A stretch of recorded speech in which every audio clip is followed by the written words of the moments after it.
Yeah, in normal muna. Ayan. I'm telling the world, I found the girl. We are all created by God with one common desire, which is to...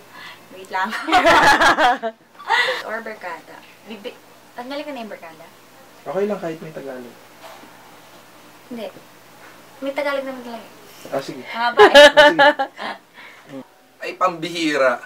Yun ang pinakamahabang 10 minutes ng buhay ko. Alam mo yun, hindi ka na mapakali. Halo-halo na eh. Chop suey, hindi ka mapakali. Hindi ko anong pakiramdam mo. Umiikot yung tiyan mo. Talagang sobrang ibang klase yung pakiramdam. Pero, tignan mo naman ngayon, di ba? After all the things that happened, 10 minutes to 3 hours na nangyari. Pero, jackpot, di ba? Parang ibang klase. Pangit. Before we became close friends, I removed my... sorry.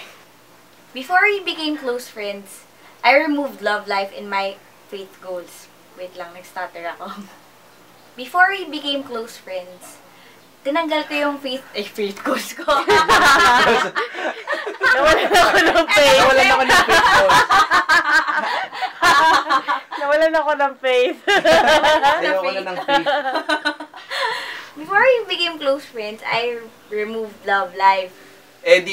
Nung tinext ko siya, sumama na, ay, pangit. Okay. Okay lang. Sige lang. Pangit. Pero nagulat talaga ako nang pumunta siya sa bahay. And he laid his intentions to me. Kasi I didn't know that he liked me.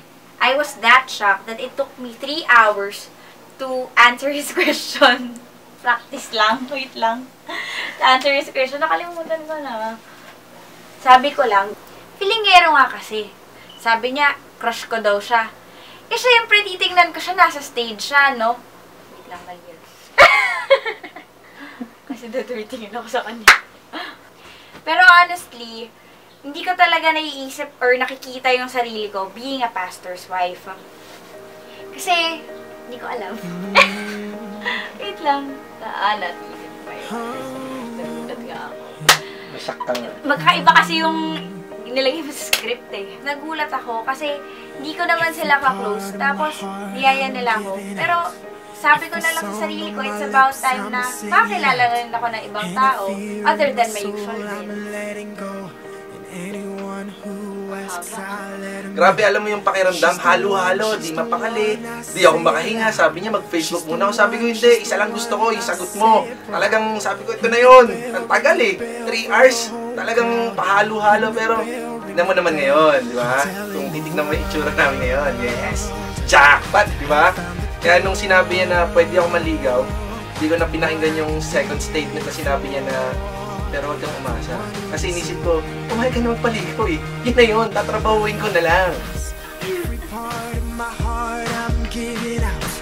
Normal, bro.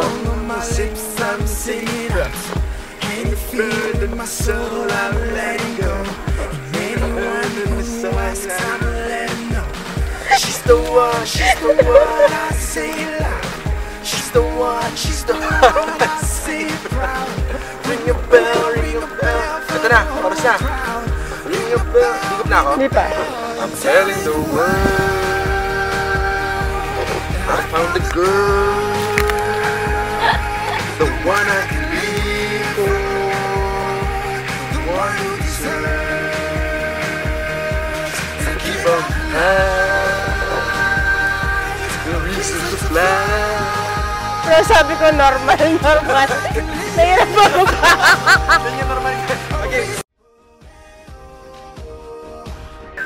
Tell the world I found a girl. I run with his hands. Every soul I bless, say it loud. Ring a bell, ring a bell. Ring a bell, ring a bell. I'm telling the world I found a girl.